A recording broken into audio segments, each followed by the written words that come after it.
This is a fan-generated show. If you would like to support us, please go to jamieglazov.com and also don't forget to subscribe to our YouTube channel. All your support is greatly appreciated. Good evening. Welcome to the Glazov Gang. Tonight, CAIR forces U.S. Army War College onto its knees. With us this evening, Shillman fellow Raymond Ibrahim. And what an honor to have him here. Raymond, welcome to the program. Hi, Jamie. Good to be with you again. Thank you very much. Before we get into this topic, tell us a little bit about what you've been doing lately and also about your new book. Sure. Actually, the book, it's a good topic to discuss because it's about what we're going to talk. So I'll start with that real quick. My book that came out August 2018, so one year this month, is titled Sword and Scimitar, 14 Centuries of War Between Islam and the West. And that's the topic.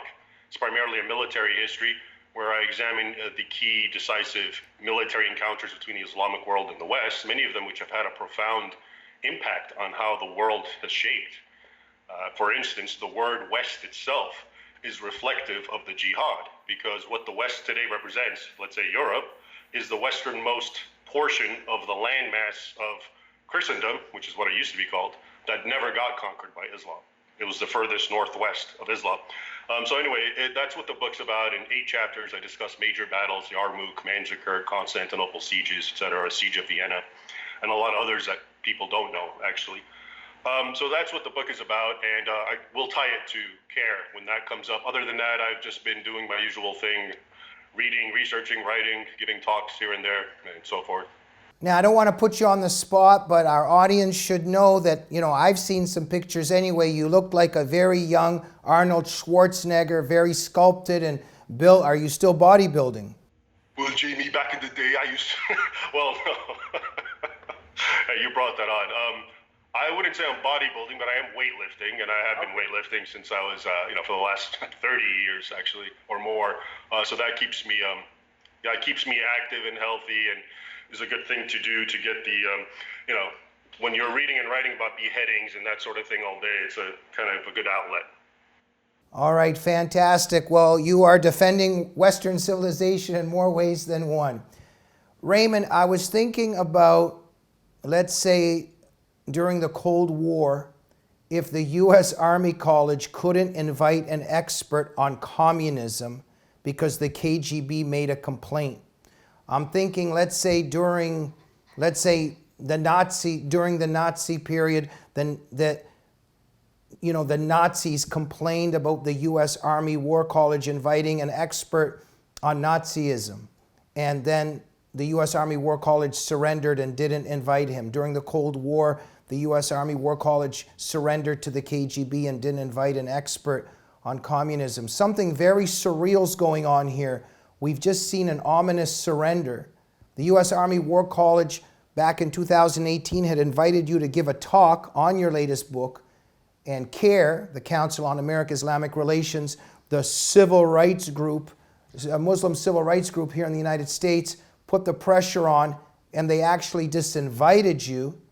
So we've got our military that's disinviting a person that's trying to open up our eyes about the threat we're facing. How's that for a little bit of an introduction? Well, that's exactly it, Jamie. And, just to give you a quick summary of what happened, because it's even a lot worse when you know the details. So as you said, in January of 18, they invited me to talk about my book, which makes sense. It's the U.S. Army War College. And one of the people there read it, one of their higher ups, and very much liked the book because it's a military history. It's very applicable to what they need to know. And he invited me to give a lecture in front of their students, faculty, staff, etc. And I accepted, and we locked in a date, which wasn't easy because that's an important point to discuss later on. We locked in a date, and then that's exactly about 2-3 weeks before the date. And this is in January, so the talk was in June, 6 months later. And in May, 5 months into it, CAIR started grumbling. And long story short, they sent a letter attacking me, attacking the book, saying this is Islamophobic, etc. And then Linda Sarsour's group, MP Power, and many other leftist groups and other Islamist groups got into it. And the long and short of it was that Just a sec, let me interrupt here for a minute, Ray. One of their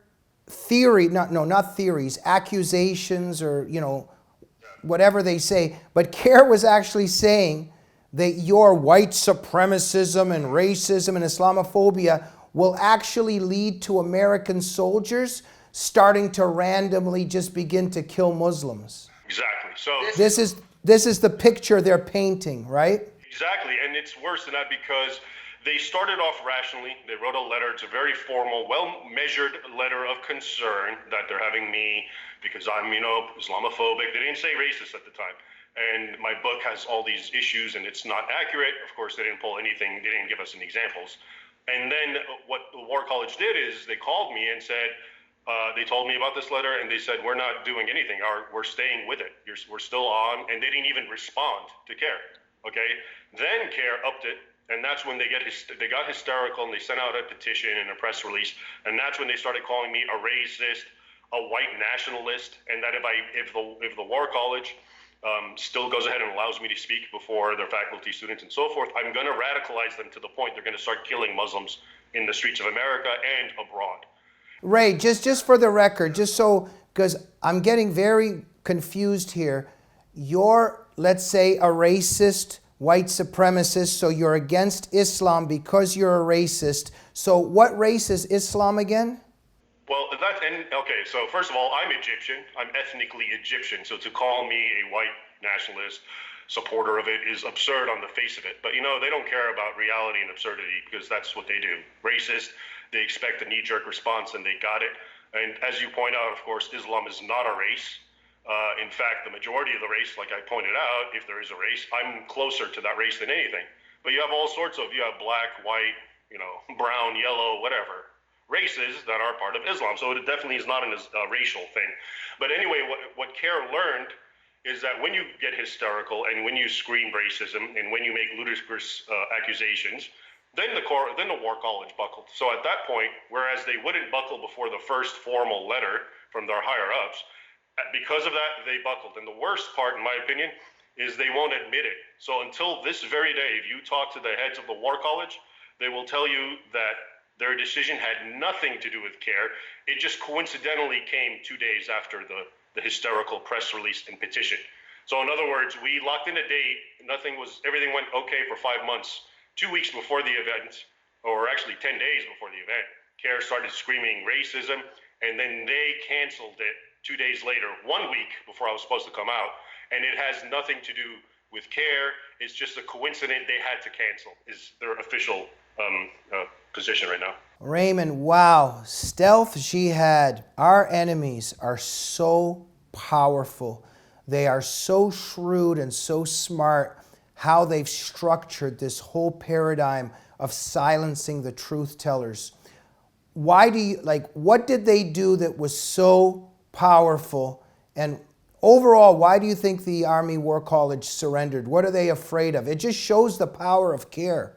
Well, they're afraid of, first of all, it's not, I wouldn't blame the War College, I blame their heads, who are basically bureaucrats, and they're the ones that make the decisions, as usual, and all they care about is their image. And once the word racism got thrown out, well, that's it. Then we got to appease. I told you, there's just these key words, knee-jerk words. When someone's scared, even though it's so ludicrous because it's being used a guy like me, who's part of the same race that most Muslims are, Middle Easterners, and they couldn't even see through that, and they just had to buckle. And so, really, to understand how bad the situation has gotten, it's gotten to the point where a group like CAIR, with its terrorist origins and backgrounds and ties, the Holy Land Foundation and all that sort of thing, and it's being an unindicted co-terrorist, and a lot of its founding members are in jail. That group can call a guy like me, who's ethnically Egyptian on both sides of my family, a racist, and of all places that capitulates to such ludicrous accusations, it's the War College. It's not Berkeley. It's not a liberal private university. It's the War College, as you were pointing out earlier. It's as if if we couldn't study anything about the Nazis in World War II or of that nature. So if that can happen, if I can be shut down even though there's no race, and if the War College of all places can capitulate, who else is ever going to stand up against this kind of bullying?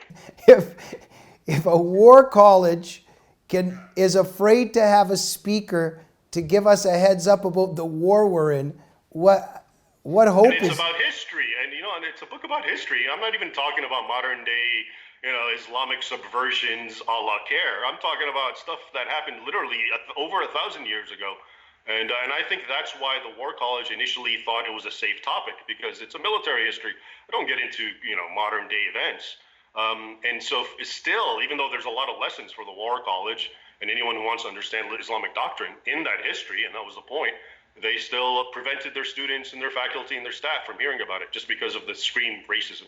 Raymond, what an honor it is for you to be targeted by these evil forces.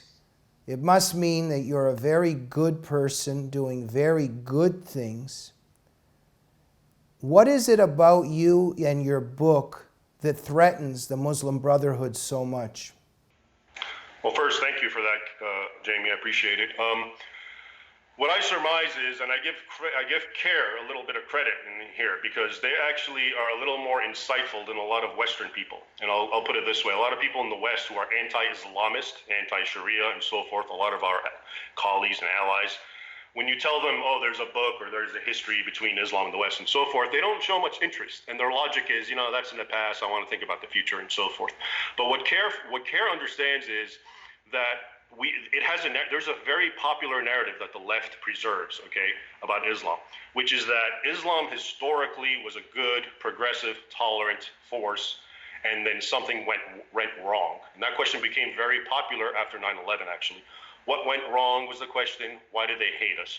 And the idea, the presupposition, was historical in nature. It was basically that they didn't hate us before and things were peaceful, because that's what academics have been teaching.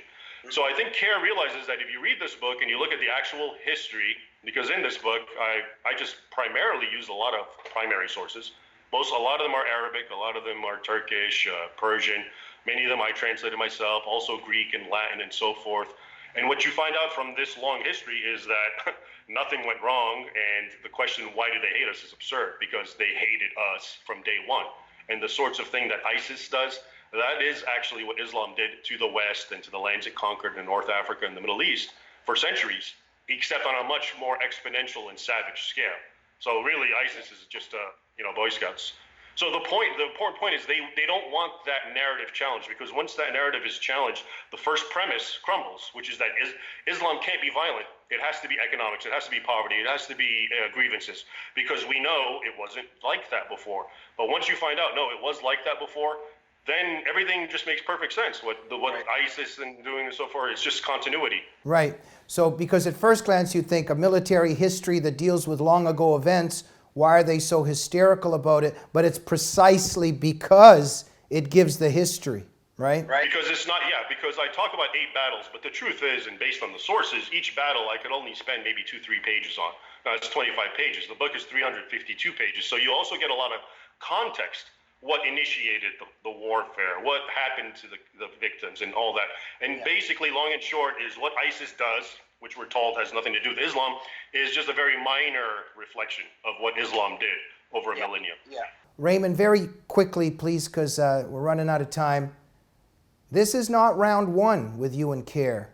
This is, we're into the later rounds. Just very quickly, you've had trouble before with this Muslim Brotherhood front group. Right, I've had other problems. One of the more notable one occurred in 2011, so about 8 years ago. And this is ironic, because what happened is a small junior college in Washington, Everett Community College, I believe, back in 2011, invited me to give a talk.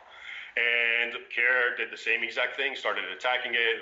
I'm an Islamophobe, I'm this and that, don't have them talk, you're horrible people if you do. They didn't buckle. They actually had me come in. And what was interesting about that, is I gave the talk. The room was packed, thanks to CAIR, because they actually popularized it with their attacks on me in the media. And a lot of people came, and there were 2 Muslims, one woman in a black hijab, and a very obvious Muslim man with a Salafi beard and so forth. The media in Seattle, that's where the college was, actually covered the event, and they only showed those 2 Muslims talking about it and complaining. And just based on the media, you would get the impression that everyone who went there hated it and they didn't like it. And all it was just 2 Muslims, and they're the only 2 out of probably 200 people they interviewed, just to give you an idea of how the leftist media really enables and empowers.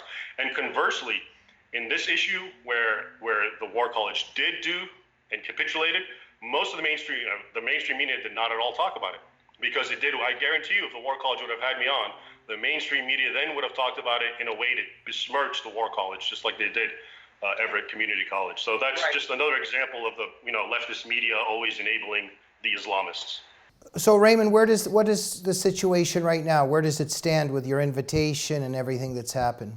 Well, the good news is a lot of people got angry because of what happened. A letter circulated in Congress condemning the War College's actions, questioning it, initiated by Congressman Scott Perry, who actually graduated from the War College, and the War College is his district as a representative. And they wrote and 10 congressmen signed it. And funny enough, CAIR attacked them again. When that letter was circulated internally to Congress, the same day, CAIR wrote a counter letter. So how did they find out? Obviously, a congressman or one of their aides told them, again attacking me and basically bullying congresspeople not to sign the letters.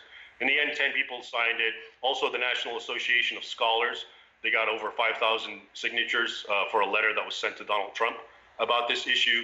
So it definitely made a lot of noise in that sense, because it's not just an attack on free speech, it's an attack on national security.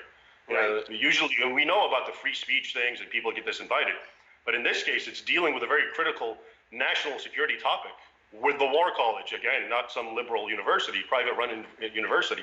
So it definitely got to a lot of people who know about it, and they've been involved. And so that's the only good, that people are learning, and that's all I want.